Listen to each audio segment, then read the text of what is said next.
जय श्री राम। सर्वशक्तिमते परमात्मने श्री रामाय नमः। सर्वशक्तिमते परमात्मने श्री रामाय नमः। सर्वशक्तिमते परमात्मने श्री रामाय नमः। प्रणाम करता हूँ ब्रह्मलीन सद्गुरु श्री श्री स्वामी सत्यानंद जी महाराज के चरणों में, जिनकी कृपा से और जिनके आशीर्वाद से सारे संसार को अमृतवाणी की प्राप्ति हुई। प्रणाम करता हूँ मेरे दीक्षा गुरु गुहाना के श्री हंसराज जी भगत जी को। प्रणाम करता हूँ प्रेम जी महाराज को। कोटि कोटि वंदन करता हूँ डॉक्टर विश्वामित्र जी को, जिन्होंने हर पल मुझे संभाला और हम सबको संभाला और हमेशा एक ही बात कहते रहे कि राम नाम में लीन हो जाओ। ऐसे गुरु, पूज्य गुरु श्री विश्वामित्र जी महाराज को बारंबार नमन करता हूँ। प्रणाम करता हूँ डॉक्टर गौतम सर को, जिनकी प्रेरणा और जिनके आशीर्वाद से आज हम ये सत्संग कर रहे हैं। ये जो सत्संग है, इसकी जो परिकल्पना है वो डॉक्टर गौतम सर की है। उन्होंने ये प्रेरणा दी और कहा कि श्री अमृतवाणी एक अंतर्मुखी यात्रा जन जन तक पहुंचनी चाहिए,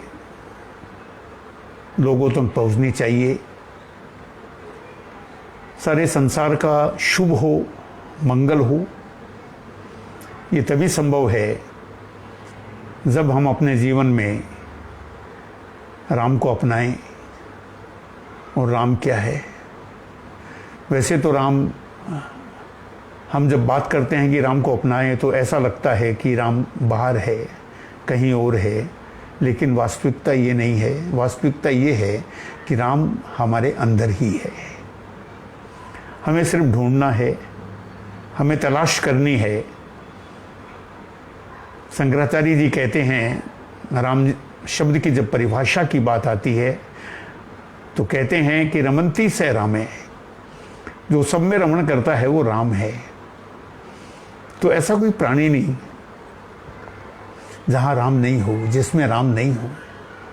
आवश्यकता है तो उसे जागृत करने की, और जागृत करने के लिए सद्गुरु की आवश्यकता होती है। और सद्गुरु के बारे में हम बहुत भाग्यवान हैं। हमें सत्यानंद जी महाराज जी जैसे सद्गुरु मिले, और वो कहते थे कि अगर राम को अपना लिया तो परम गुरु राम है। वो सारे पट खोल देगा, जितने ताले हैं वो सब खोल देगा, और सब कुछ हमें प्राप्त हो जाएगा, हमारी जागृति हो जाएगी।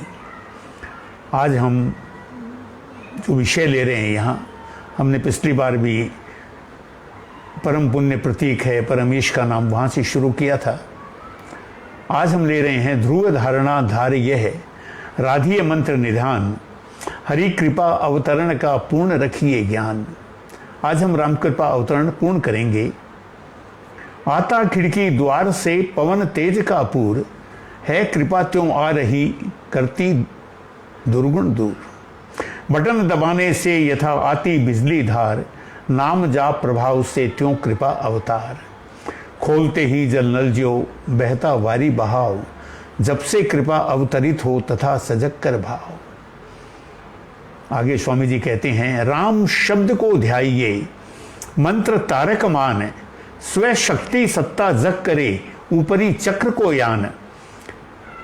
दशम द्वार से हो तभी राम कृपा अवतार, ज्ञान शक्ति आनंद सह साम शक्ति संचार। देव दया स्व शक्ति का सहस्त्र कमल में मिलाप, हो सत्पुरुष संजोग से सर्व नष्ट हो पाप। आज हम इसके ऊपर चर्चा करेंगे। जैसे कि हमने बात की थी कि कृपा का अवतरण होता है, यानी कृपा उतरती है। और कब उतरती है, यही सारा सारतत्व है। स्वामी जी हमें समझाते हैं तो कहते हैं कि ध्रुव धारणा धारिये राधिये मंत्र निधान। अब प्रश्न उठता है कि ध्रुव क्या है। आज ध्रुव के कई अर्थ हैं, अटल, अडिग, निश्चय, निश्चल। लेकिन ये शब्द आया कहां से? तो वस्तु स्थिति ये है कि श्रीमद् भागवत जी में वर्णन है, हमारे कई पुराणों में वर्णन है इस कथा का, कि ध्रुव जो हैं वो एक राजा थे उत्तानपाद, और उनकी 2 पत्नियां थी। एक का नाम था सुनीति जो बड़ी थी, और एक का नाम सुरुचि। तो ध्रुव सुनीति के पुत्र थे। 5 वर्ष का बालक एक दिन अचानक खेलते खेलते पिता को देखा तो पिता की गोद में बैठने के लिए चला गया। लेकिन जो विमाता थी, यानी सौतेली माता सुरुचि, उसने उसे बैठने नहीं दिया और कहा कि पिता की गोद में अगर बैठना है तो तुझे मेरी कोख से जन्म लेना होगा। छोटा सा बालक रो पड़ा। 5 वर्ष के बालक से हम क्या एक्सपेक्ट कर सकते हैं। और भागता भागता अपनी माता के पास गया, रोता रोता। माता को उसने बताया, माता ने सारी बात समझी। माता का नाम सुनीति, यानी नीति पे चलने वाली, और विमाता का नाम सुरुचि। तो सुरुचि का अर्थ यह होता है कि जो संसार के भोग विलास में रत हो, जिसका सारा का सारा जीवन संसार में ही लगा हो, वो सुरुचि है। और सुनीति वो है जो धर्म पे चले, आचरण पे चले। वो भौतिक संसार से ज्यादा आध्यात्मिक संसार में लिप्त थी।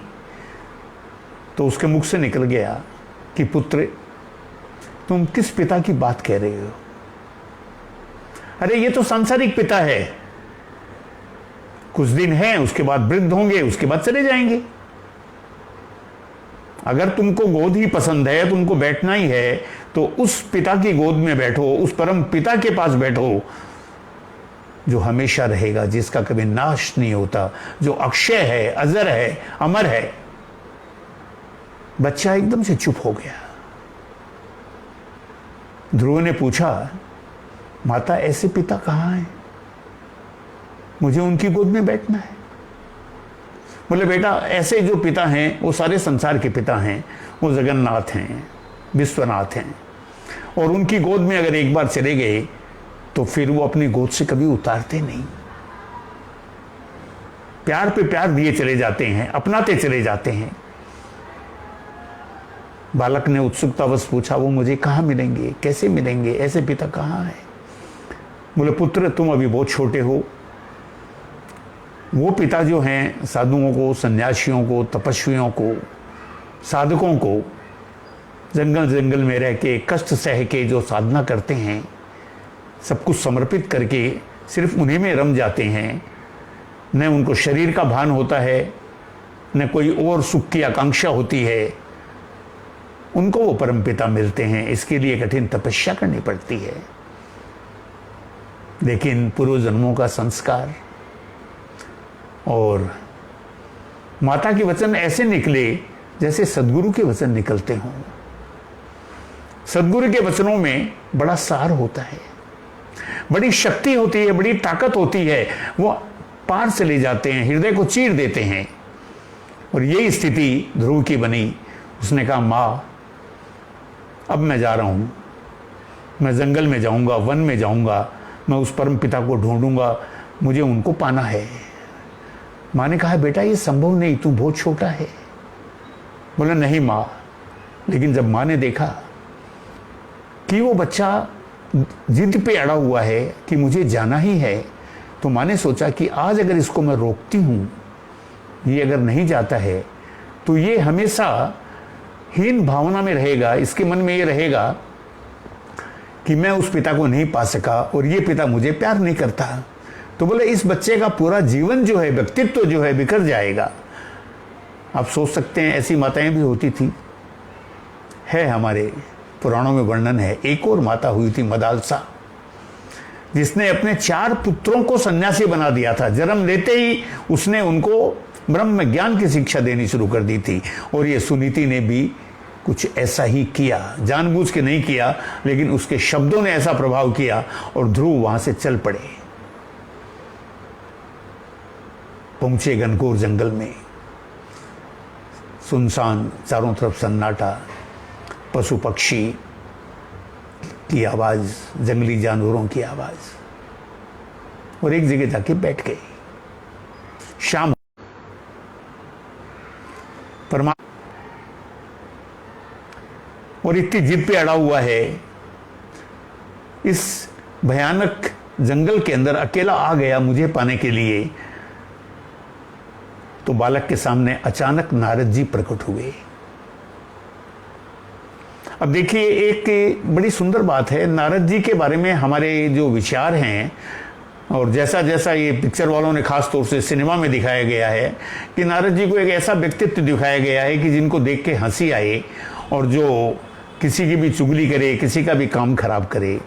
लेकिन अगर हम वैदिक वाङ्मय में अध्ययन करें तो हम पाएंगे कि नारद जो है वो भी एक शब्द है। नारह ददाति इति नारद है। नारह के कई अर्थ हैं। एक नार पानी को कहते हैं, जल को कहते हैं, और एक नारह का मतलब ज्ञान, परम ज्ञान। तो जो परम ज्ञान को उपलब्ध कराता है उसे नारद कहते हैं। नारद भी एक शब्द है। तो नारद जी स्वयं आ गए और बालक से कहा कि बालक, इस सुनसान जंगल में यहां भयंकर जंगली जानवर हैं, हर पल पे खतरा है, तुम कैसे अपने आप को संभाल पाओगे? तुम घर चले जाओ। बालक ने कहा, नहीं, आप आए हैं, मैं आपको प्रणाम करता हूं, मुझे परम पिता को पाना है, मुझे उसका मार्ग बताइए, आप मेरी उसमें सहायता कीजिए। और जहां तक इस बात का प्रश्न है कि मैं यहां से चला जाऊं, तो ये संभव नहीं है, ये मेरा दृढ़ निश्चय है। नारद जी ने देखा कि बालक का निश्चय अति दृढ़ है, अडिग है, अटल है। तो नारद जी ने कहा, पुत्र, मैं तुमको एक मंत्र देता हूं, उसका जाप करो, आंखें बंद कर लो और उस परम पिता को अपने हृदय में देखने का प्रयास करो।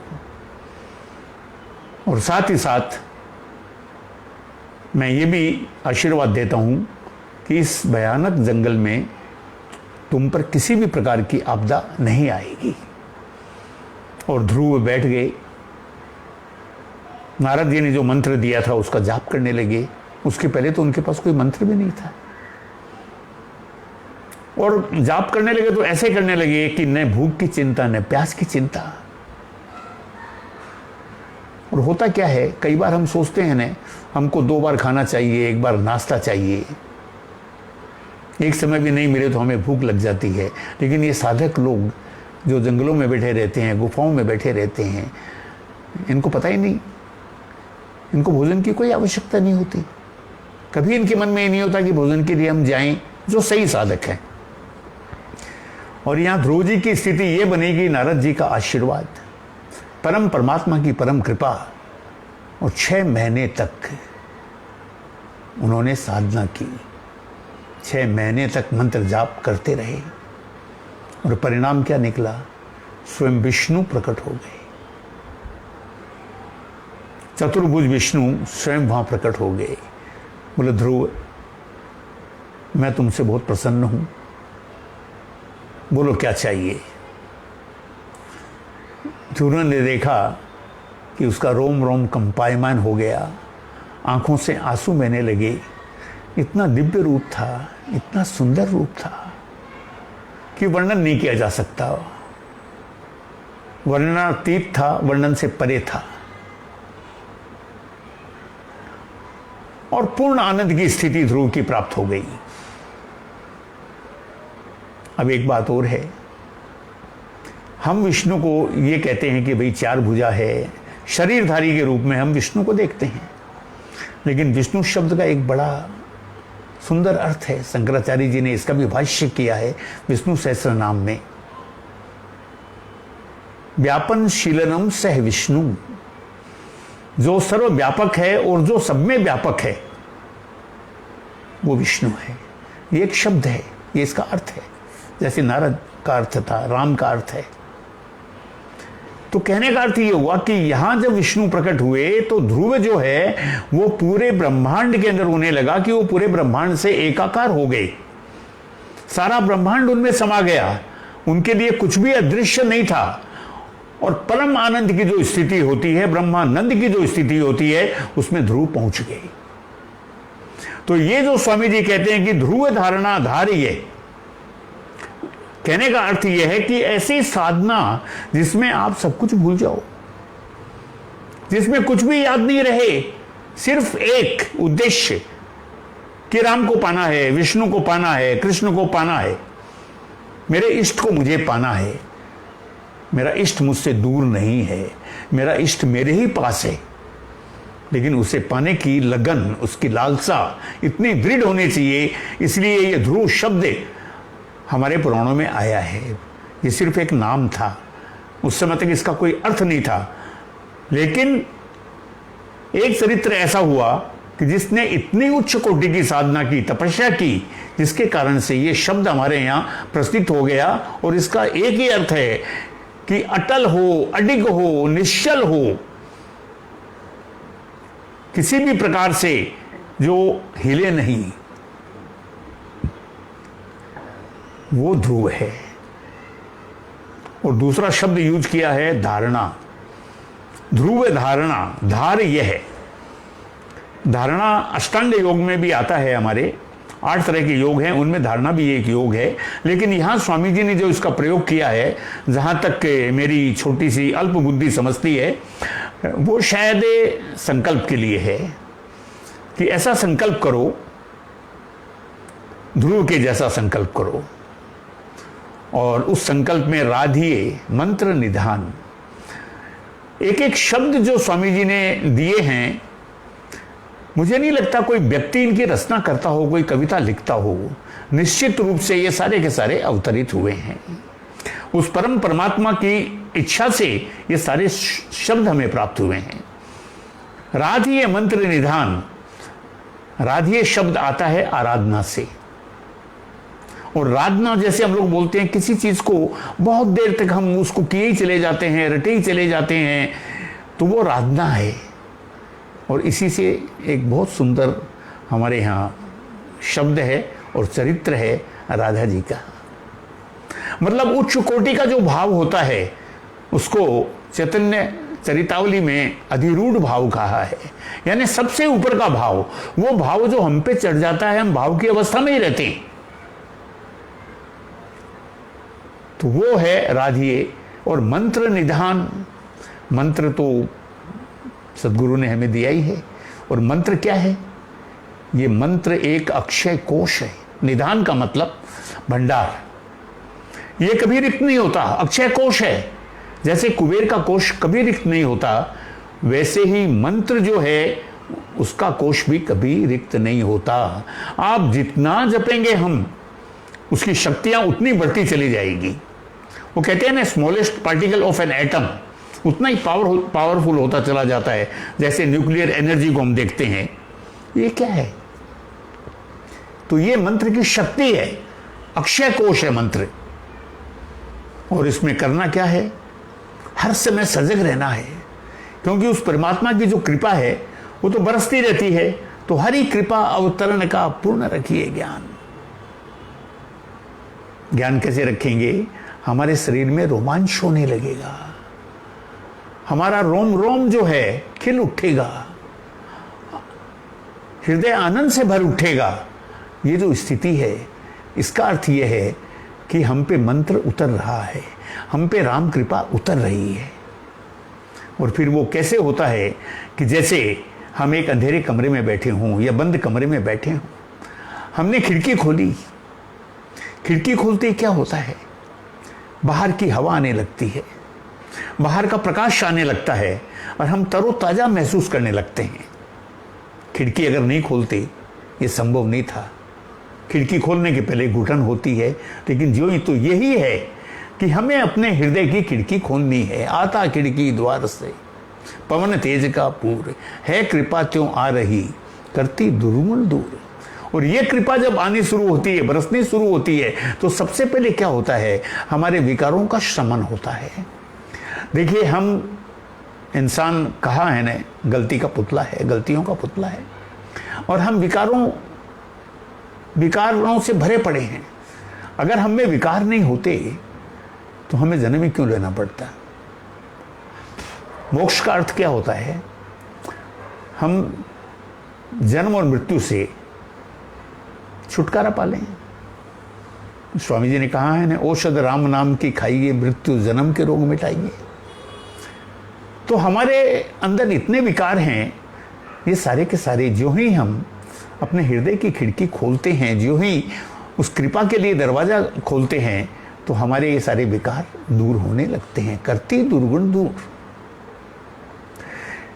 बिल्कुल ऐसा ही है। मैं पता नहीं लगता, आदमी विश्वास भी नहीं करता, लेकिन देखिए, ये जो कृपा है, ये जो राम नाम की शक्ति है, ये हमें दिखाई नहीं देती।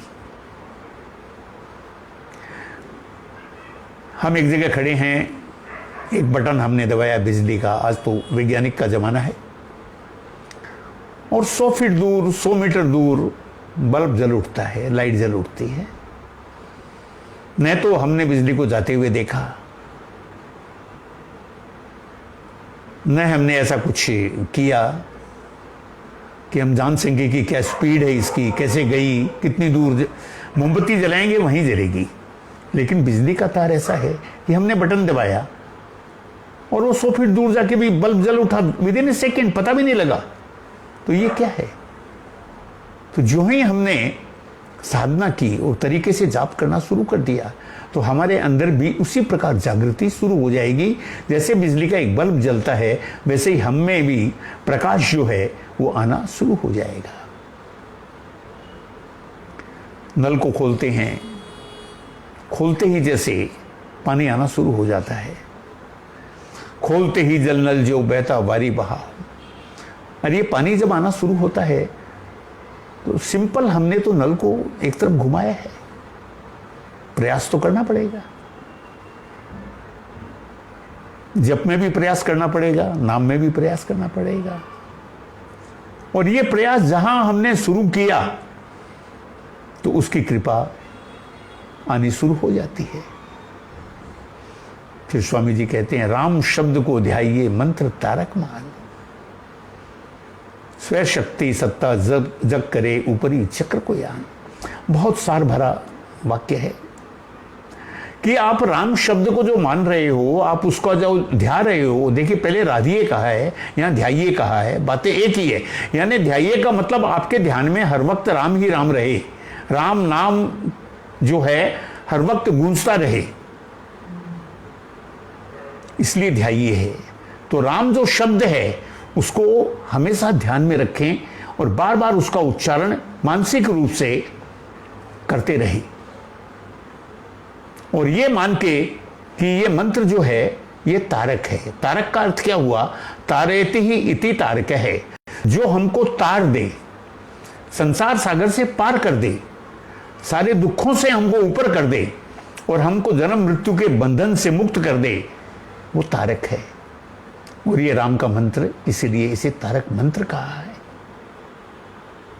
तारक मंत्र राम है जिसका सुफल अपार, और इस मंत्र के जाप से निश्चय बने निस्तार, कोई शक नहीं, कोई सुबह नहीं। तो वो कहते हैं कि स्व शक्ति सत्ता जग करे ऊपरी चक्र को यान। ये थोड़ी सी गहरी बात है, गंभीर बात है। कहते हैं स्व शक्ति सत्ता जग करे ऊपरी चक्र को यान। हमने इसके पहले के एपिसोड में डिस्कस किया था, या शायद पिछले में किया था, कुछ चक्रों के बारे में हमने बात की थी कि हमारे शरीर में जो हैं कई चक्र हैं, लेकिन 7 चक्र जो हैं वो प्रधान है। और उन चक्रों में क्या होता है कि सबसे पहले हमारा मूलाधार है, सारी शक्तियां वहीं समाहित है, हमारे पिछले जन्मों के जितने भी संस्कार हैं वहीं समाहित है। ये मूल आधार बताया है इसको। जैसे बीज होता है ना, बीज में पेड़ दिखाई नहीं देता, वृक्ष दिखाई नहीं देता, लेकिन वो जब प्रस्फुटित होता है तो फिर बड़ा वृक्ष बन जाता है। वैसे ये मूलाधार जो है, इसमें बीज रूप में सारी शक्तियां स्थित है।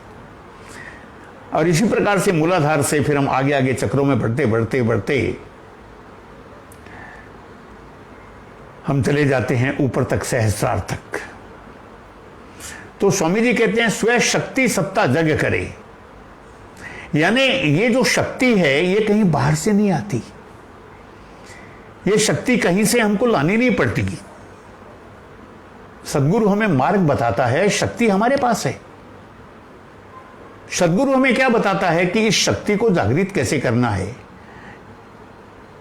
नारद जी आए, ध्रुव को बताया कैसे विष्णु मिलेंगे, जागृत कैसे होगी शक्ति। बड़ा अच्छा सा सुंदरकांड में एक विश्लेषण है। हनुमान जी चुप बैठे हैं, सारे वानर, कोई कुछ बता रहा है, कोई कुछ बता रहा है। तो सुग्रीव ने, जामवंत जी ने कहा, राम काज लगी तब अवतारा, सुनत ही भयउ पर्वताकारा। यानी हनुमान जी महाराज, आप में सारी शक्तियां विराजमान है। आप ये मत समझो कि आप में शक्तियां नहीं है, सारी शक्तियां आप में है। फर्क इतना सा है कि आपको पता नहीं है। और जो ही हनुमान जी ने ये सुना तो सुनत ही भयउ पर्वताकारा, पर्वत के आकार के हो गए। यानी यहाँ पर्वत का आकार का अर्थ ये हुआ कि उनमें शक्तियों का अथाह भंडार था और उन्हें पता लग गया। तो स्वामी जी कहते हैं कि यही अथाह भंडार हम में भरा पड़ा है। स्वयं शक्ति, स्वयं की शक्ति, स्वयं की शक्ति, स्वयं की सत्ता वो जगेगी। और जग के वो क्या करेगी, ऊपरी चक्र को यान, जो नीचे के हमारे चक्र है, मूलाधार, उससे स्वादिष्ठान, उससे मणिपुर, उससे अनाहत, उससे विशुद्धि चक्र, उसके बाद आज्ञा चक्र, उसके बाद सहस्त्रार, वहां तक वो शक्ति स्वयं चलेगी। और उसके बाद क्या होगा, दशम द्वार से हो तभी राम कृपा अवतार। वो शक्ति जब चली जाती है तो हमारे सारे द्वार खुल जाते हैं। एक वर्ड है रिसेप्टिविटी, हिप्नोटिज्म में यूज होता है और जगह यूज होता है कि हम कितना रिसीव कर पाते हैं।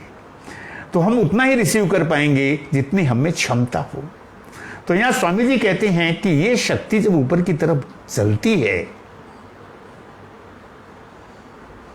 तो हमारे दशम द्वार से हो तभी राम कृपा अवतार। हमारा जो सहस्त्रार है, हमारा जो 10वां द्वार है, वो उस ब्रह्मांड से कनेक्ट हो जाता है। वैसे तो एक संत हुए फिलीपाइंस के, उन्होंने प्राणिक हीलिंग का ये किया था। उसमें उन्होंने ये भी माना है कि सहस्त्रार से करीबन 11 इंच ऊपर एक चक्र और है, जिससे क्षण के सारी शक्तियां हमारे पास आती है। तो हमें उसमें नहीं जाना है। हमारा सहस्त्रार खुल गया। सहस्त्रार का अर्थ क्या होता है, जहां 1000 कमलों की स्थिति मानी गई है। कहने का मतलब है कि रिसीव करने के लिए वहां अनंत साधन है, अक्षय साधन है। और वो कृपा जब आनी शुरू होती है, दशम द्वार से हो तभी राम कृपा अवतार। फिर हम साधक नहीं रहते, हम भक्त नहीं रहते। मेरा राम इतना दयालु है कि वो हमें राम बना देता है, अपने में समा लेता है, हमको हम नहीं रहने देता, स्वयं बना देता है। ये राम की कृपा है। दशम द्वार से हो तभी राम कृपा अवतार। और ज्ञान शक्ति आनंद से है साम शक्ति संचार। उसके बाद में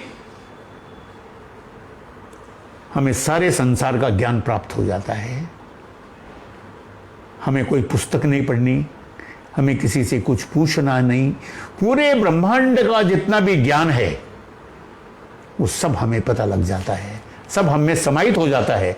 आपने देखा होगा, बहुत से लोगों को देखा होगा, प्रज्ञा चक्षु जो जन्मांध भी होते हैं, कई बचपन में अंधे हो गए हैं, लेकिन उनको पुराणों के बारे में पूछ लो, उनको वेदों के बारे में पूछ लो, एक एक ऋचाएं, एक एक श्लोक पढ़ते चले जाते हैं। क्या है ये? अरे कहीं से तो आया है। तो कहते हैं कि ज्ञान शक्ति आनंद से है, संसार का सारा ज्ञान हम में समा जाता है और संसार की सारी शक्तियां जो है, ये ब्रह्मांड पूरा शक्तियों से भरा पड़ा है, सारा संसार ऊर्जा से बना पड़ा है और ये सारी की सारी ऊर्जा हम में समा जाती है, हम उसका केंद्र बन जाते हैं और फिर जो स्थिति बनती है आनंद, परमानंद, ब्रह्मानंद, उसके बाद कुछ भी पाने को नहीं रहता, सारी इच्छाएं समाप्त हो जाती है, सिर्फ आनंद ही आनंद, आनंद ही आनंद और साम शक्ति संचार। साथ ही साथ अगर संसार में है तो भौतिक ज्ञान भी, सांसारिक ज्ञान भी हमें सारा प्राप्त हो जाता है। ये विशेषता है मंत्र की, ज्ञान शक्ति आनंद सह साम शक्ति संचार और देव दया स्व शक्ति का सहस्त्र कमल में मिलाप। यहां फिर वही बात है दशम द्वार में जो कहा उन्होंने कि ये जो सहस्त्र कमल है, सहस्त्रार है, जो इतने सुंदर हैं, सब कुछ परमात्मा की परम कृपा को पाने के लिए आतुर हैं। और कमल क्यों कहा है कि कमल बहुत नाजुक होता है, बहुत कोमल होता है, जैसे एक भक्त बड़ा कोमल है। तो यहां देव दया स्व शक्ति का सहस्त्र कमल में मिलाप। तो देव दया जो है उसकी कृपा से हमारी अपनी शक्ति का जब सहस्त्रार में मिलाप होता है, हो सत्पुरुष संयोग से सर्व नष्ट हो पाप। सत्पुरुष यानी सद्गुरु, जिन्होंने ये ज्ञान दिया, जिन्होंने ये प्रेरणा दी, जिनके माध्यम से हम कुछ सत्संग करते हैं, उनकी कृपा जब होती है, ये शक्ति जब हम पे बरसती है, तो फिर क्या होता है, जन्म जन्म के हमारे जो पाप हैं वो कट जाते हैं, सर्वनष्ट हो पाप। यानी फिर जन्म और मृत्यु के बंधन हमें नहीं बांधते, हम उस परमात्मा में लीन हो जाते हैं, हम उसी के एक पार्ट बन जाते हैं। आज का सत्संग हमने राम कृपा अवतरण तक किया और मैं आप लोगों से क्षमा चाहूँगा कि काफ़ी समय गुजरा हमारे इस एपिसोड को लेने में। उसके पीछे एक बहुत बड़ा कारण था, कुछ परेशानियां ऐसी थी कि जिनका चाहकर भी मैं कुछ नहीं कर पा रहा था। और अगला जो हम लेंगे बहुत जल्दी लेंगे और वो हम लेंगे नमस्कार सप्तक। स्वामी जी ने नमस्कार सप्तक जो लिया है वो परमात्मा की वंदना है और हम उसे अरदास भी कहते हैं, तो हम उसे अरदास के अंदाज में ही लेंगे। जैसे जैसे स्वामी जी ने हमें बताया है उसी प्रकार की वंदना हम करेंगे, परमात्मा को नमस्कार करेंगे। इसके साथ ही साथ एक मेरी आप लोगों से प्रार्थना है, आप जो भी हैं, देखिए अमृतवाणी एक दिव्य ग्रंथ है और इसे संतों ने समझा, अपनाया, बहुत से भक्तों ने समझा, अपनाया, इसके मार्ग पे चल रहे हैं। पर इस पर एक बहुत बड़ा काम जो किया वो हमारे श्री डॉक्टर गौतम चटर्जी साहब, जो आज इस संसार में नहीं हैं, उन्होंने बहुत बड़ा काम किया और उस काम के पीछे आशीर्वाद था सत्यानंद जी महाराज का और प्रेरणा थी डॉक्टर विश्वामित्र जी की। विश्वामित्र जी उन्हें बहुत चाहते थे, मित्रवत चाहते थे, तो उन्होंने उनको प्रेरणा दी और उन्होंने अमृतवाणी के ऊपर उसकी व्याख्या करने के लिए एक पुस्तक लिखी, hidden philosophy, hidden dynamics of Ram नाम फिलोसॉफी। ये पुस्तक मैं आपको दिखा रहा हूँ। इस पुस्तक में उन्होंने अमृतवाणी के शब्दों को लेके अल्फाबेटिकल ऑर्डर के अंदर अमृतवाणी को एक्सप्लेन किया है और इस ढंग से एक्सप्लेन किया है कि हम सोच भी नहीं सकते वहाँ तक, और इसे आशीर्वाद मिला है डॉक्टर विश्वामित्र जी का। तो मेरी सबसे यही प्रार्थना है कि ये पुस्तक आप लोग रखें घर में, इसे एक ग्रंथ की तरह रखें, हम जैसे रामायण श्रीमद् भागवत रखते हैं, गीता जी रखते हैं, और इसका अध्ययन करें और इसे पढ़ें। पुस्तक आपके पास अगर नहीं हो तो अनीता से आप संपर्क कर सकते हैं, अनीता व्यास से, उनके पास पुस्तक हैं। तो मेरी प्रार्थना है, राम कृपा सब पे बनी रहे, आप पे हमेशा आशीर्वाद बना रहे, हम हमेशा सत्संग इसी प्रकार करते रहें। और नमस्कार सप्तक के बाद में मैं हिडन डायनामिक्स जो है उसी के ऊपर बात करने वाला हूँ। एक्चुअली तो बात यह है कि मेरे में इतनी योग्यता नहीं है कि मैं इस पर कोई बात कर सकूँ, लेकिन पता नहीं क्यों मुझे डॉक्टर गौतम सर का हुक्म हुआ। उन्होंने मुझे कहा, पारिक साहब आपको ये काम करना है। और श्री अमृतवाणी एक अंतर्मुखी यात्रा, ये जो परिकल्पना, ये जो शीर्षक है, ये भी उन्हीं का दिया हुआ है। तो मैं उनको नमन करता हूँ, आप सबको मैं बहुत बहुत नमन करता हूँ। और बहुत जल्द हम नमस्कार सप्ताह का जो है, हो सकता है इसी सप्ताह के अंदर हम ये इसे करें। जय श्री राम, जय श्री राम।